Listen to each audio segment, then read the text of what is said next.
Liloba ya Nzambe bomo ya seko oya bakoko na biso ekotika la seko na kombo ya Nzakomba.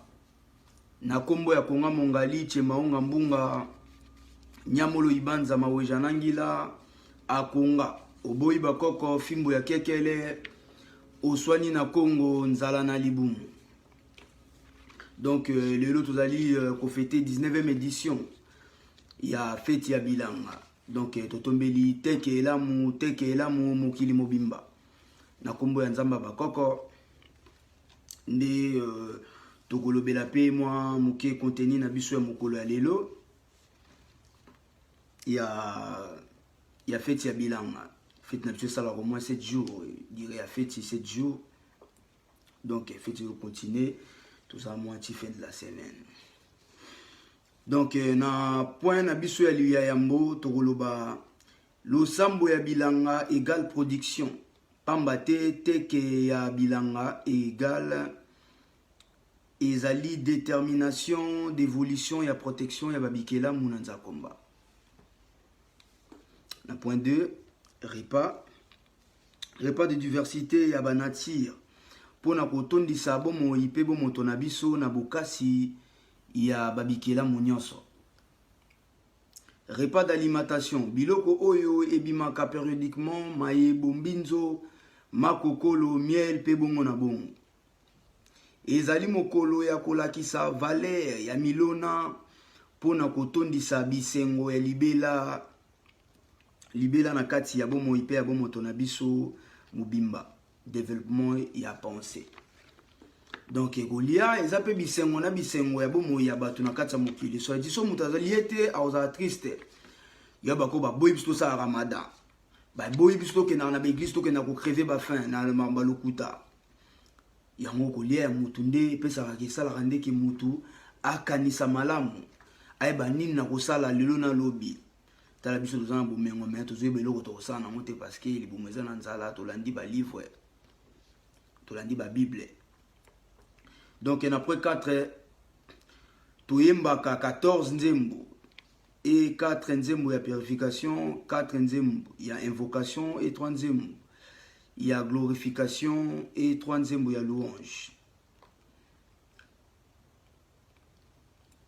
Na point 5 teke ya bilanga to lobelaka mingi saison na période pambate Congo pe une grande étendue à Afrika ezali na 2 saisons pe 4 périodes. Mbula ya munene, mbula ya mukie, grande saison pe mi-saison de pluie. Elanga ya munene pe elanga ya mukie, grande saison sèche pe mi-saison sèche. Tozali na elanga pe mbula saison sèche pe saison de pluie. Na elanga tozali na majorité de sécheresse, ya sécheresse. Kasi production ezali pe énorme pambate ezali na biloko oyo ebotaka na elanga ndakisa ngai dongo pe bongo na bongo saison temps déterminé ya marche ya babikela mu nyonso ya mokili mobimba. Na point B na biso période égale fonctionnement déterminé à saison. P mouvement circulaire ya saison. Elandaka fonctionnement ya sanza na moi. Ezali kobota ba masse ya atmosphère ya mokili mobimba. Donc il faut comprendre boanyo maele toye ko lobela bino. Donc eza makambo ya ba sécurité. Teke topé fête oyo esalaka 7 jours par rapport il y a 4 périodes ya mokili mobimba. Na point 6 teke tope feti oyo nde tolengelaka ba semence oyo tokolona pona ko battre record ya ba sanza oyo kolanda.